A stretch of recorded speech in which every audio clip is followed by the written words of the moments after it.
Lenovo is trying to make ThinkPads cool to the kids. The company has launched the ThinkPad Z series, a thin and light ThinkPad line with funky colors, eco-friendly packaging, and a distinctly modern look. If you're currently buying, especially in the business market, a consumer look and feel design, this is the product you should look at, Tom Butler, executive director of the ThinkPad portfolio, told The Verge. We're going to bring in all the elements of a robust business-class device, but it's going to be in more of this consumer, progressive, modern design. There's a 13-inch model, the Z13, and a 16-inch model, the Z16. Both include some of the most recognizable ThinkPad features, namely, the light-up logo and the tiny red track point. But elsewhere, it's a brand new look. The Z13 comes in Arctic gray, black, and a blackish, recycled vegan leather. The packaging is made from recyclable and compostable bamboo and sugarcane, and the adapter is 90% post-consumer content. The screen is 16:10, the bezels are so tiny you can barely see them. These models also lack some of the more idiosyncratic ThinkPad features. The discrete clickers found on many ThinkPad touchpads are gone. The control and function keys, famously reversed on most ThinkPads, are in their customary places on Z-series keyboards. Brian Leonard, Lenovo's VP of Design, says this is to help ease new users' transitions from other consumer models, and, to be fair, I complain in every ThinkPad review I write about how much of a pain it is to adjust the ThinkPad layout. The long-beloved half-sized arrow keys have met the same fate on the Z-series, full sizes here in order to keep the bottom of the keyboard one smooth line. What we wanted to do was really go back to the initial concept around ThinkPad, which was really about this perfect black rectilinear box, says Leonard. The other thing you might notice is the camera enclosure. It's a statement, it's very visible at the top of the lid, and anyone walking past while you're using a Z-series will notice it.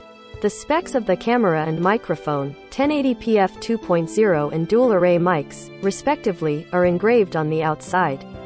Butler says this bold look was intended to be a celebration of the camera, an infrared 1080p shooter that looked fairly usable during my brief hands-on.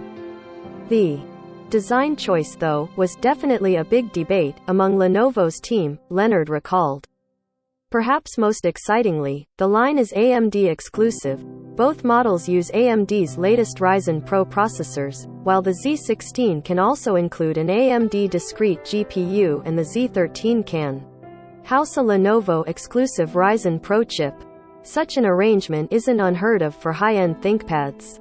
While a number of Lenovo's consumer models include both AMD and Intel options, much of the X1 series is Intel exclusive and co-engineered with Intel. Butler says Lenovo similarly worked closely with AMD on the Z-series chassis. If you try to put something else in there, you're gonna sub-optimize, he says. Designing the Z-series has been more than a 2-year process. Lenovo drew from over 1,000 interviews with different age groups, Butler says, and also took cues from the performance of some of the funkier, mind-blowingly thin and light ThinkPads it tried last year, including the X1 Titanium Yoga and the X1.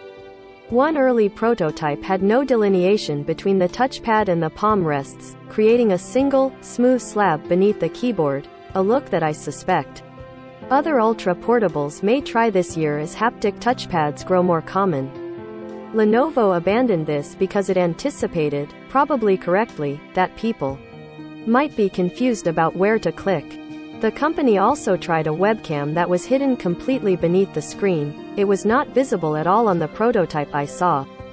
COVID-19, which made webcam performance a bigger priority for much of Lenovo's target audience, did away with this plan. Early units also included a convertible model, also ultimately scrapped. Clamshells are a much larger market, and a numpad. Lenovo's research found that its target audience wants the touchpad centered under the spacebar, which a numpad makes difficult. So the Z-series, ultimately, is not as kooky and new age as the designers may originally have dreamed. Leonard did, though, caveat that the scrapped features may still be on the table for future models. And overall, the sort of laptop Lenovo has its eye on is clear. A smooth, sleek block of aluminum, with as few odds and ends sticking out as possible. Grid view. Is that a good thing? That seems to be what we can look forward to finding out over the next 2 years as more companies go after such a thin, seamless. The Z series certainly lives up to Lenovo's marketing. In person, it is every bit as thin, as light, as sleek, and as all-screen as Lenovo claims. But there are also trade-offs. There's a bit less key travel than you'll find on some more established ThinkPad lines, and keyboard quality is something ThinkPad owners are very, very attached to. The touchpad is also haptic, and the click feels fairly shallow. I'm sure this is something you'd get used to as an owner, and haptic touchpads have the benefit of being more customizable, but I still didn't particularly enjoy clicking with it. RAM is also soldered, and port selection is limited. The Z13 only has 2 USB-C slots.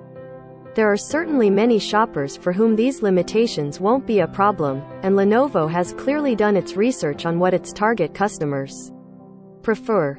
Still, Apple has managed to figure out how to make devices close to as thin as these without obliterating the connectivity or compromising the touchpad. And Samsung has a great business laptop that's both thinner and lighter. That doesn't mean the Z series doesn't have other advantages over these. There's nothing quite like a ThinkPad, as the line's continued dominance over the business market reflects, and an exclusive partnership with chip-making superpower AMD is undoubtedly one of the most exciting announcements to emerge from this year's CES. But big sacrifices in the name of thinness have also led to disaster in the past. I'm currently typing this on a 2019 MacBook Pro and hating my life. I'm looking forward to trying these models out, and I'm tentatively in favor of the rectilinear future they point to in the PC space.